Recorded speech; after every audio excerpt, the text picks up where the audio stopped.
Hey guys, welcome back to the channel.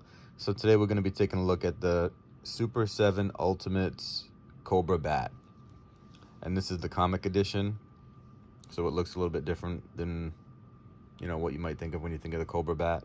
But I was at Walmart today and they had this Cobra Bat on the peg and they didn't have the slip cover or anything that normally would come with, one of the Super 7 figures. So I asked the guy if he could give me a discount, since it was missing the box and the slip cover and everything. And he said, sure. So I got it for 40 bucks. I wasn't really going to pick this one up because I have the other one, the regular colored one.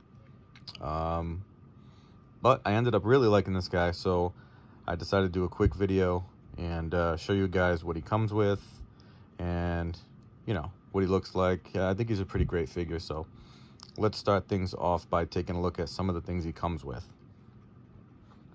So first, he has this little damage effect, I guess you would call it. And this plugs into, I assume, this little tiny hole on his chest, but I'll show that later. It comes with this head. Now, this is the head that was on him when he was in the packaging, but I like the damaged head better, so I put that one on, but I'll show that one too in a little bit. Here's what the face looks like. See if I can focus on this. There we go. All right.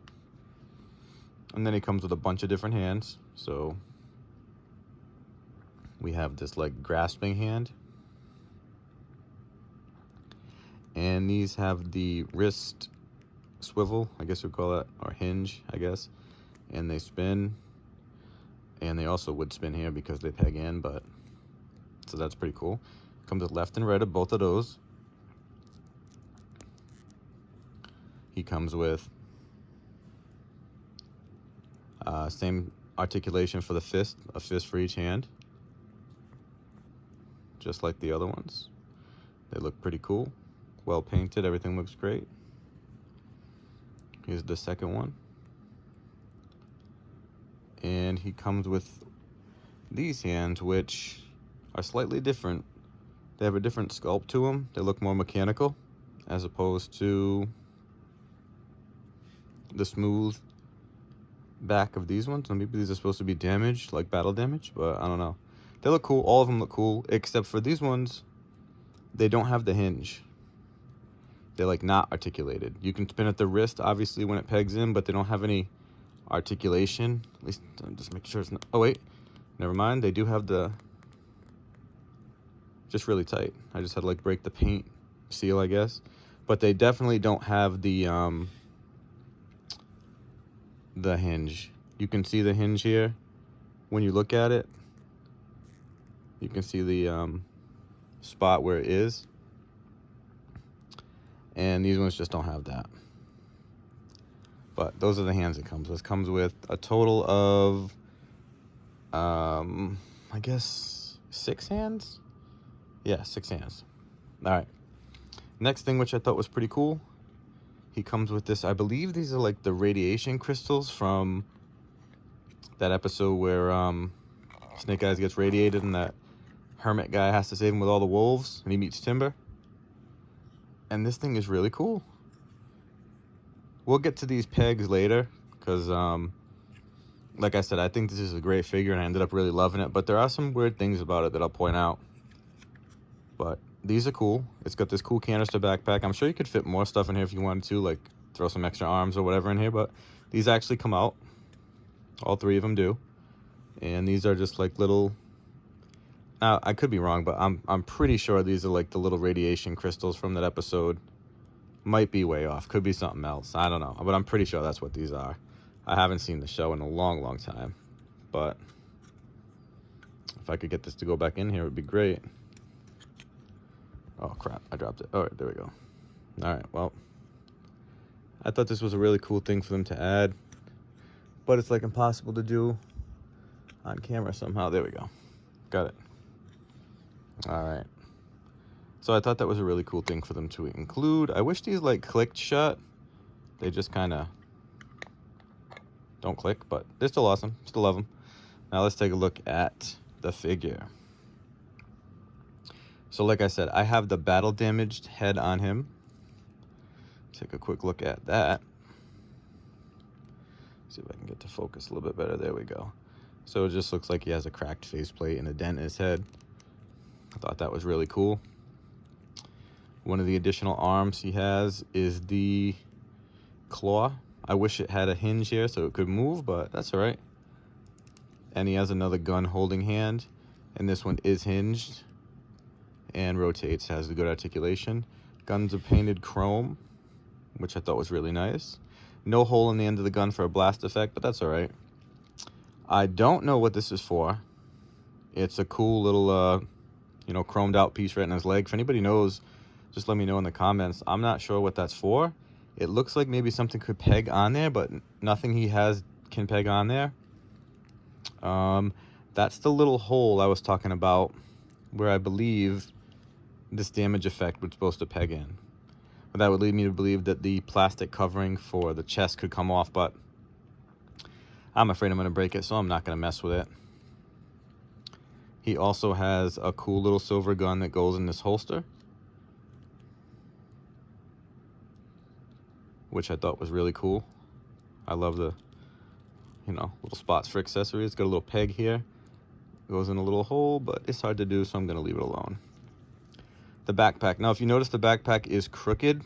That's one of the things, one of the only problems I really had with this guy was small quality control thing. I don't know if you can tell on camera, but my pegs were glued on like slightly off, like they're kind of diagonal.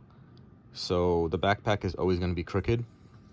And I wish they had just done like a peg hole on his back instead of these weird like grabber things, because if you look at the shape of the grabber, it's kind of like a rectangle, right? And then up on his shoulders, the rectangle's going the other way, so that these kind of, where did it go? These kind of are supposed to go in, but the rectangle's going the other way.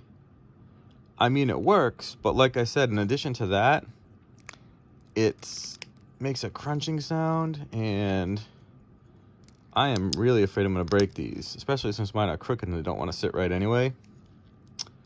But I mean, it works. I just wish it was a typical peg, you know, like we're used to seeing for backpacks. But all right, so that's one of the small things that I found about this guy that I didn't like.